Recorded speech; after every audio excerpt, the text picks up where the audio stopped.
OTT আসার পরে Bangla cinema কি অনেক ক্ষতিগ্রস্ত হয়েছে, নাকি ওটিটি বাংলা সিনেমাকে বাঁচাচ্ছে? এটা তোমাদেরও জেনে রাখা দরকার। ওটিটি আসার পরে কিন্তু বাংলা সিনেমাতে অনেক নতুন নতুন গল্প নিয়ে কাজ করার একটা প্রবণতা দেখা গেছে।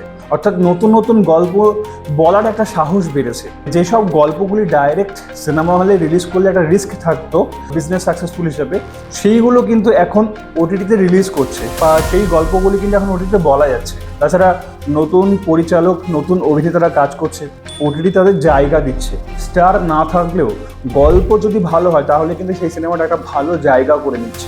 কিন্তু এর একটা খারাপ দিকও আছে। এখন অডিয়েন্স কিন্তু সব কিছুই ঘরে বসে কমফর্টেবলি দেখতে অভ্যস্ত। সেই জন্য কোথাও একটা গিয়ে এই থিয়েটার কালচারটা কিন্তু ধীরে ধীরে আস্তে আস্তে কমছে। তাই ওটিটি বদল এনেছে, কিন্তু এখনো ব্যালেন্স তৈরি করতে পারেনি। তুমি কি মনে করো, ওটিটি আসার পরে বাংলা সিনেমা অনেক ভালো হয়েছে নাকি খারাপ? কমেন্ট করো আর ফলো বা সাবস্ক্রাইব করো এমন রিয়েল সিনেমা আপডেটের জন্য।